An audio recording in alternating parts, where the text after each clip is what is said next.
Hello, this is Lady Boulay, and I hope you're having a wonderful day. Thank you for your support. Thank you for subscribing to the channel. Thank you for your thumbs up, for your comments, and thank you for sharing the videos. Thank you for all you do to support the channel. And yes, we are commanded to love one another, whether we want to or not, or whether we agree with each other or not. So, first and foremost, congratulations and shout out to the Philadelphia Eagles for their outstanding win of Super Bowl 2025. I am so happy for the Eagles quarterback, Jalen Hurts, because he is an outstanding athlete and a decent young man. And it just does me good every time he has a win because when he was at Alabama, they gave him a hard time. Alabama really hasn't done much good since he left. But things have turned around and Jalen Hurts is having his day. Now let's get to the heart of this video. Y'all, Maga is having a fit. They are furious. The Super Bowl did not turn out to be what they thought it was going to be. It appears that they mistakenly thought that when Trump won the presidency for the second time, that it was going to magically turn America back into 1955 or maybe even 1945 or 1925. I believe they thought that black people were going to crawl into a hole and disappear and be terrified of them for the next 4 years. And it didn't happen. They didn't realize that black people are going to go on about their lives like we've been doing and pay no attention to them or Donald Trump. But they are butthurt over that whole Super Bowl show, from the entertainment to the game itself. Black culture was all over Super Bowl 2025. Lettucey did a wonderful job singing the Black National Anthem. Southern University's Human Jukebox did an outstanding job in their pregame show, which they always do. They're always outstanding. But things went bad for MAGA from the very beginning. Look at what happened when Trump and Melania went out on the field.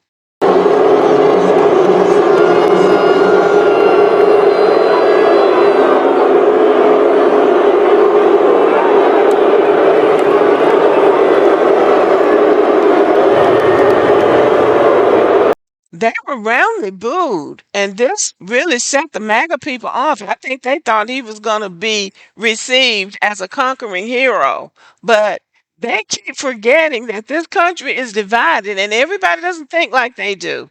So Trump was booed. On top of that, Donald Trump predicted that Kansas City was going to win the Super Bowl. And the MAGA people thought that the wind was at Kansas City's back and they were going to be 3-time Super Bowl champions. But it didn't turn out like that. So Philadelphia won an impressive 40-22 win over Kansas City, which was really a blowout.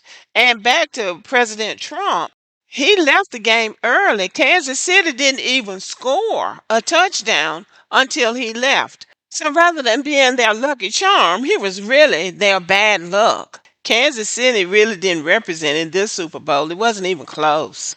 So Black American culture was on display at the Super Bowl in more ways than one. So let's break it down. About 70% of the NFL players are Black. So each team, Kansas City and Philadelphia, had an impressive number of Black American players, including a Black quarterback and a biracial quarterback. Also, a lot of the entertainment was done by Black people, including the headliner, Kendrick Lamar. Samuel L. Jackson, dressed as Uncle Sam, introduced Kendrick Lamar, and he did his thing. There was a cameo appearance by Serena Williams crip walking, which I thought was cute. So that's been talked about quite a bit today on social media. So Black American culture was on display as it always is in America. So the MAGA people are just furious, as they always are when the spotlight is on Black people. I checked into my Twitter this morning because Twitter has just become a cesspool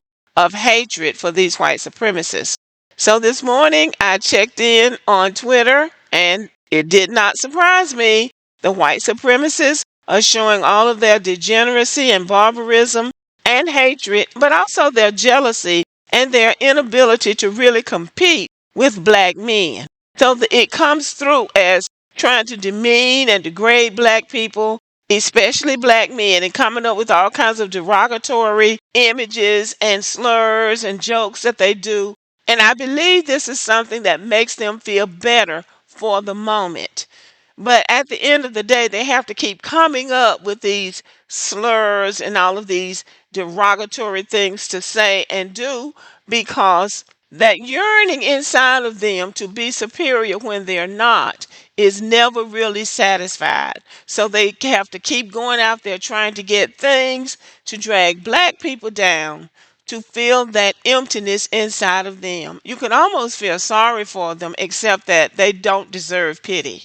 So as I was scrolling through, I came across this image. Somebody posted the Super Bowl halftime show. And as you can see, these are some primitive looking black people, probably have been AI generated to exaggerate their features and whatever it is they're trying to convey. But this was one of the images that they put out there today to try to diminish the presence of black culture at the 2025 Super Bowl.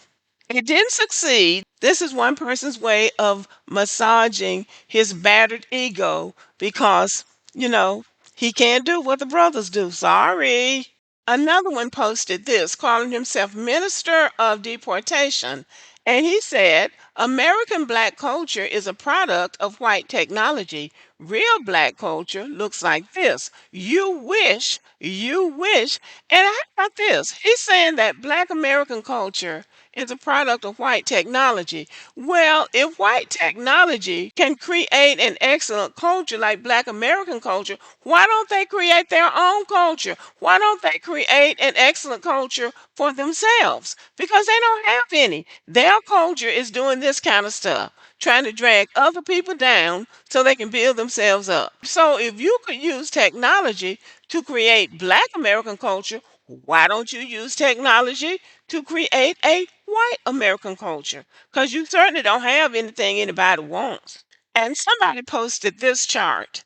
Black males, 6.5% of the US population, 94% can't read proficiently at 18, 63% don't work full time, 72% illegitimacy rate, 33% are convicted felons, 50% of the male prison population commit 60% of murders. Well, we know that whenever white people start publishing statistics, they're skewed to show whatever it is they want them to show. Because the FBI report says that white people commit most of the crimes. There are more white people on welfare than black people. They have a high poverty rate that they hide behind black people. And many of them can't read either. Many of them can't read proficiently at 18 either. But again, they hide their weaknesses behind black people. If black men had all of these negatives going against them, they wouldn't always be in the limelight. Black American culture is America's number one export. White folk don't have anything that the world wants. They can't even make decent cars. So it's very hard for me to take anything they say seriously. White people really need to work on their self esteem. They need to come to terms with the reality of American life. And most of all, they need to take a look at the man in the mirror, because the man in the mirror is the personification of mediocrity. And that is something that they don't want to be. But that's what most of them are. Vivek Ramaswamy was fired from the Trump administration for telling them that very same thing. You specialize in mediocrity.